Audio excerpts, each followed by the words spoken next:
Mesdames, Messieurs, bonsoir et bienvenue à une nouvelle édition de Direct. Ce soir, nous allons parler des réformes économiques entreprises ces dernières années en Égypte, ces réformes qui ont mené à la résilience que l'économie égyptienne a montré face aux défis régionaux ce dernier temps, et également le suivi continu par l'État, par Monsieur le Président lui-même et tout le gouvernement pour s'assurer du bon déroulement de tous les secteurs de l'économie. Et pour cela, nous avons le plaisir ce soir d'avoir avec nous au studio Monsieur Nagui Victor, expert en économie. Bonsoir, Bonsoir, monsieur. madame. Bonsoir. Alors, Monsieur Victor, j'aimerais commencer par la réunion, en fait, hier entre Monsieur le Président Abdel Fattah el-Sisi avec le gouverneur de la Banque centrale d'Égypte, Monsieur Hassan Abdallah. Cette réunion qui portait sur les efforts visant à augmenter les flux de dollars, à sécuriser les réserves de devises et freiner l'inflation. Au cours de cette réunion, également, le chef de l'État a souligné l'importance d'accélérer la trajectoire de durabilité financière, de renforcer la discipline budgétaire et d'améliorer la structure de la dette. Tout de suite, nous allons voir plus de détails concernant cette réunion et puis on revient pour plus d'explications.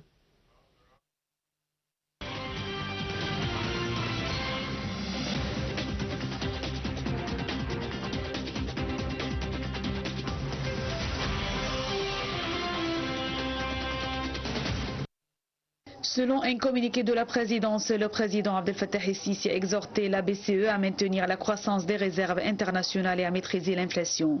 Le chef de l'État a également examiné les efforts visant à augmenter les flux de dollars, à sécuriser les réserves de devises et freiner l'inflation lors d'une réunion avec le gouverneur de la Banque centrale d'Égypte, Hassan Abdallah. Au cours de cette réunion, le président el-Sisi a souligné l'importance d'accélérer la trajectoire de durabilité financière, de renforcer la discipline budgétaire et d'améliorer la structure de la dette. Les discussions ont mis en lumière la baisse du taux d'inflation, passé de son pic de 38% à 11% avant la crise régionale actuelle. En parallèle, les réserves nettes internationales de l'Égypte ont enregistré un niveau record d'environ 53 milliards de dollars en avril 2026. Ce montant permet de couvrir 6,3 mois d'importation et équivaut à près de 158% de la dette extérieure à court terme. Le gouverneur de la BCE a ensuite abordé l'impact des crises régionales sur les flux de capitaux et l'indice des prix. Le chef de l'État a souligné qu'il est nécessaire de garantir l'allocation de ressources plus importantes au secteur de services et à la promotion du développement humain.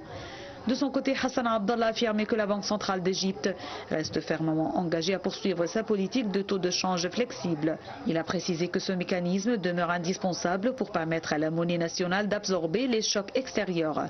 La réunion a également permis d'aborder les préparatifs de la 33e réunion annuelle de la Banque africaine d'import-export, Afreximbank, qui se tiendra en Égypte en juin prochain dans la ville d'Al Alamein et sous le parrainage du chef de l'État. Selon le gouverneur de la BCE, l'accueil de cet événement d'envergure reflète l'engagement constant de l'Égypte en faveur de l'intégration économique continentale. Il a insisté sur l'importance d'étendre le commerce intra-africain et de concrétiser les objectifs de développement durable.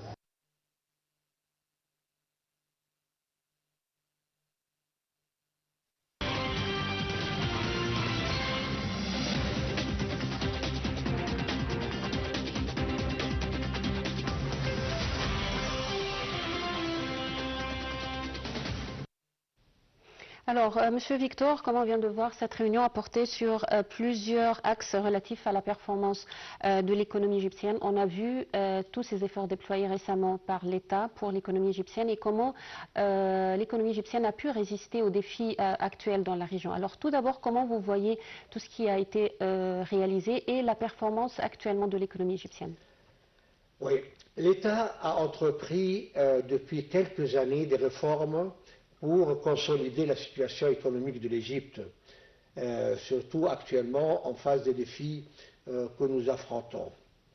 Je pense que l'un des pas les plus importants concernant l'économie égyptienne, c'est de garder la flexibilité du taux de change de la monnaie. Et ça, c'est très important. Et ça, c'était une demande de la banque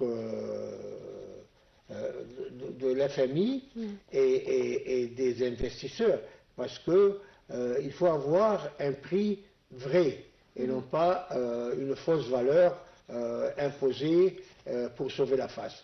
Donc il faut, ils sont en train de réaliser ça, de garder la flexibilité du taux de change. Ça, premièrement. Deuxièmement, l'assainissement du budget, l'assainissement budgétaire. Qu'est-ce que cela signifie? Cela signifie d'essayer de retirer au maximum toutes les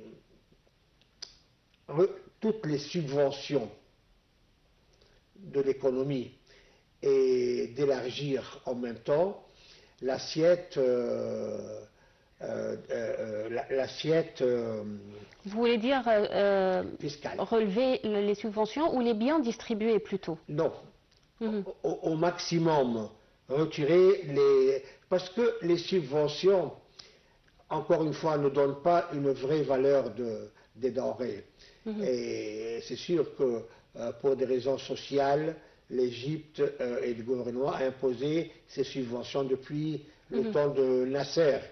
Mais actuellement, il faudrait petit à petit retirer ces subventions, comme on l'a fait pour l'essence, par exemple. Oui. Mais c'est ce que je voulais dire, c'est-à-dire essayer de redistribuer les choses pour les gens qui en ont besoin vraiment. Voilà, voilà, absolument. Et même peut-être transférer ces subventions en subventions monétaires, payer de l'argent. Donc ça c'est un deuxième point très important, et élargir l'assiette des taxes fiscales. Oui. Et troisième point, le gouvernement commence à se retirer progressivement des projets qui sont sur le marché pour laisser la place et permettre... Et encourager le secteur privé, vous voulez dire? Voilà, madame.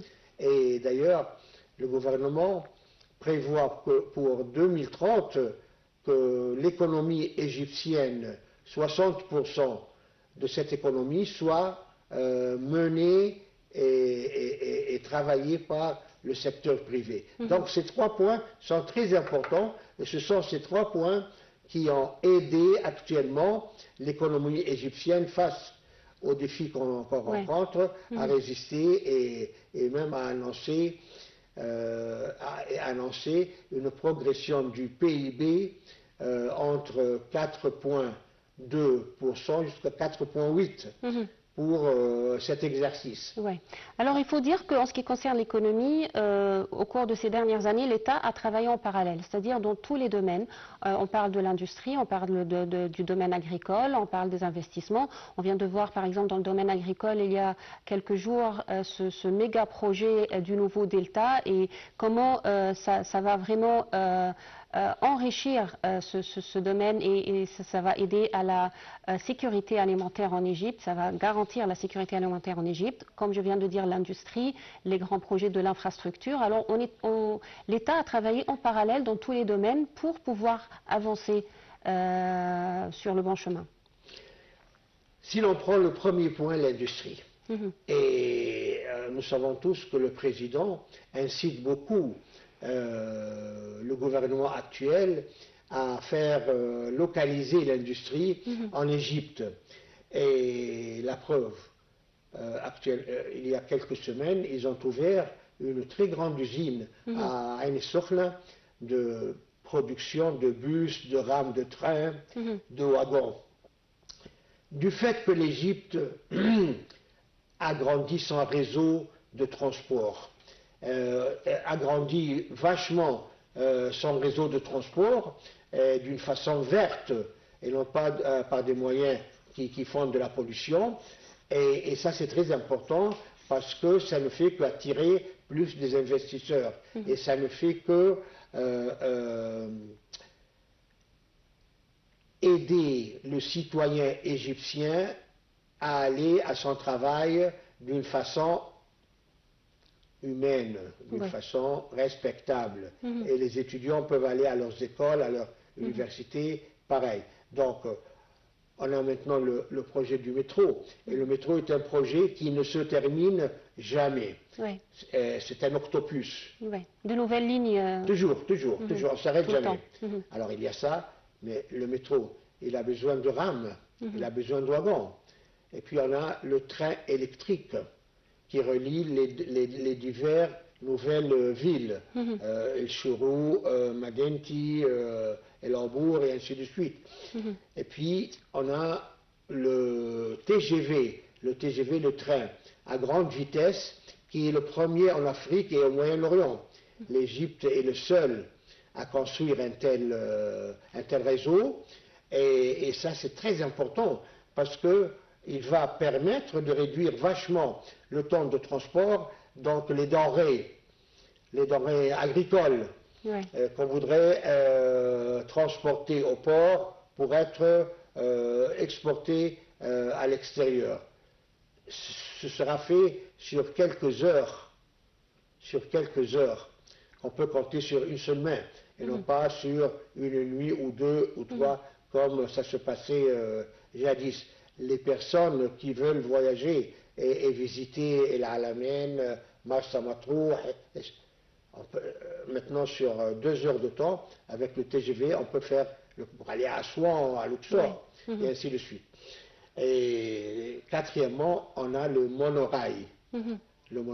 Donc il y a 4 moyens de transport qui ont besoin de pièces de rechange, qui ont besoin de rames, qui ont besoin de wagons, et qui ont besoin tout ce qu'il faut pour faire fonctionner ces 4 moyens de transport. Et là, l'Égypte a bien compris que, en accord et en joint venture avec des grandes compagnies chinoises ou allemandes ou françaises même, ils ont créé des usines localement dans la zone industrielle du canal de Suez pour produire ces outils, je dirais, ces wagons, ces rames, ces pièces de rechange.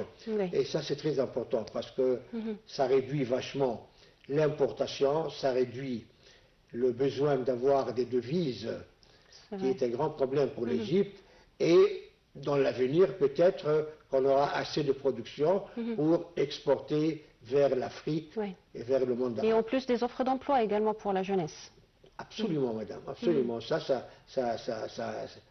C'est avec tous les projets, je comprends. Ah oui, ça crée des centaines de milliers de places de travail. Donc, on a dit l'industrie.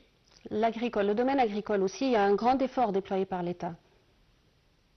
Comme vous venez de le signaler, le méga projet de la nouvelle Delta, le gouvernement prévoit bonifier 2,2 millions fédans, ce qui représente presque le quart de notre superficie actuelle. Donc, imaginez-vous comment les récoltes vont augmenter et comment on essayera d'avoir une autosuffisance dans le blé, dans le maïs. En parallèle, on a une industrie importante d'engrais. Nous savons très bien que l'industrie des engrais phosphatés est une industrie énergivore. Or, actuellement, nous possédons assez d'énergie pour faire fonctionner cette production qui est un must, qui est un absolu pour l'agricole. Donc, l'industrie, le commerce, le tourisme. Oui, certainement. Le tourisme est un revenu très important pour l'Égypte. L'Égypte possède le tiers des antiquités du monde entier se trouve sur notre terrain. On vient d'inaugurer le premier plus grand musée au monde qui a fait un boom, et tous les mois, je dirais, on fait des découvertes de momies, de tombes. C'est vrai. Voilà. Et ça, les gens à l'extérieur, ils ont toujours les oreilles fixées sur l'Égypte et les yeux, parce que la civilisation égyptienne, c'est la mère de tout. Elle fascine le monde entier, c'est vrai. Voilà. Alors, si vous permettez, en fait, comme je viens de dire, l'Égypte a lancé un vaste programme de réforme économique afin de moderniser son économie, améliorer les conditions de vie des citoyens et renforcer la stabilité financière du pays. Tout de suite, nous allons voir plus de détails dans ce commentaire et puis on revient pour plus d'explications.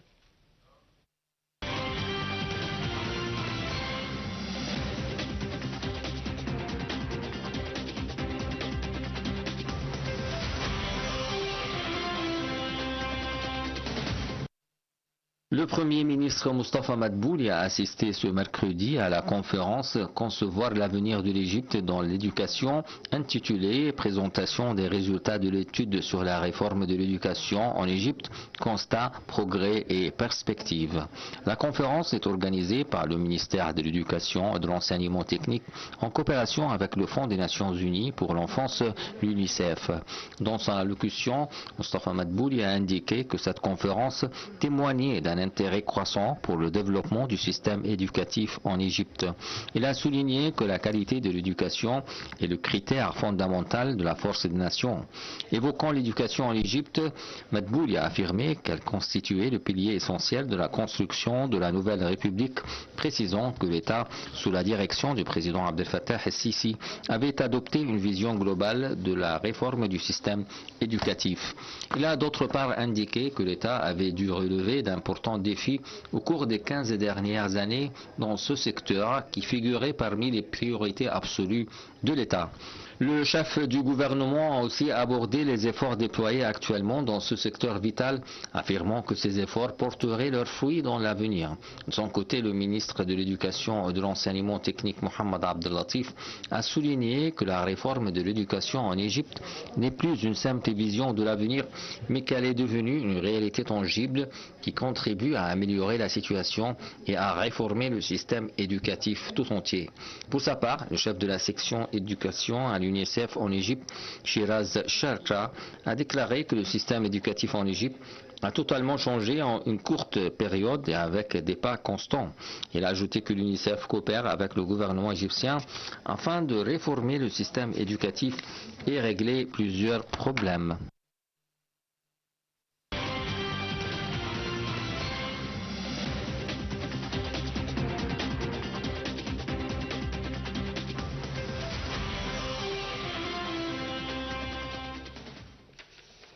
En effet, mesdames, messieurs, c'était plutôt les déclarations du chef du gouvernement Moustapha Madbouli qui s'exprimait lors de sa participation ce mercredi à une conférence sur l'avenir de l'Égypte dans l'éducation, une conférence organisée en coopération avec le Fonds des Nations Unies pour l'enfance, l'UNICEF. Et à présent, nous allons passer cette fois-ci au vaste programme de réformes entrepris en Égypte afin de moderniser son économie.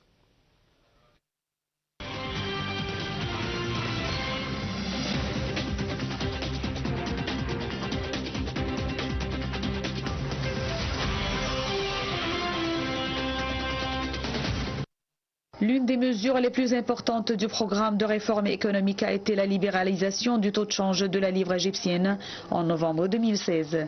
Cette décision a permis d'attirer les investissements étrangers, de renforcer les réserves en devises et de soutenir les exportations.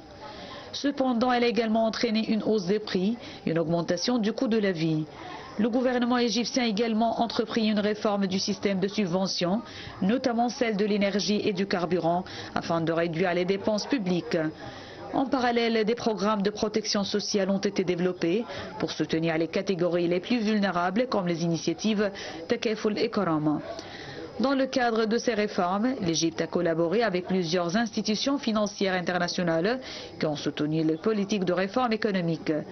Le programme comprend aussi de grands projets nationaux visant à stimuler la croissance économique et à créer des emplois.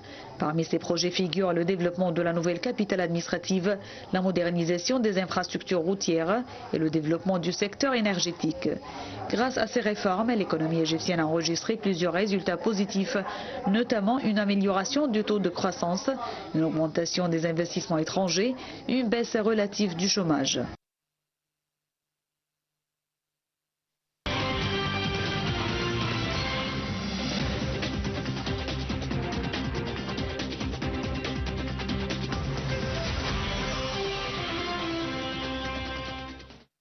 Alors, Monsieur Victor, comme on vient de voir, parmi ces réformes, ou parmi ces réformes les plus importantes, il y a le développement du secteur énergétique. Et là, l'Égypte a réalisé beaucoup de progrès.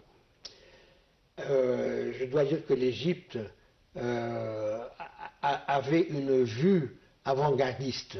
Avant d'affronter le défi actuel du détroit d'Ormuz, où tout le monde crie nous sommes en manque de carburant, d'hydrocarbures.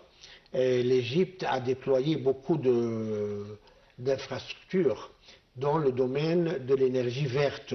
Et l'Égypte essaye pour 2040 d'avoir 60% de son énergie en énergie verte. Alors l'Égypte a construit le champ solaire de Benban, qui est le plus grand champ au monde, étalé sur plusieurs kilomètres carrés, avec des millions et des millions de plaques photovoltaïques pour capter la lumière du soleil. Et ce projet est l'un des plus grands au monde. Donc l'Égypte utilise ce projet pour avoir de l'énergie solaire. En parallèle, l'Égypte a des champs avec des tours à hélices pour obtenir de l'énergie éolienne. Ceci a lieu à Zafaran, à Gabal el-Zayt et un peu partout vers l'Ain el-Sokhna. Et donc l'Égypte possède les deux. Mais ce n'est pas assez. L'Égypte a fait des accords avec l'Émirat arabe uni, avec la Chine, avec plusieurs pays pour construire des usines pour produire l'hydrogène vert.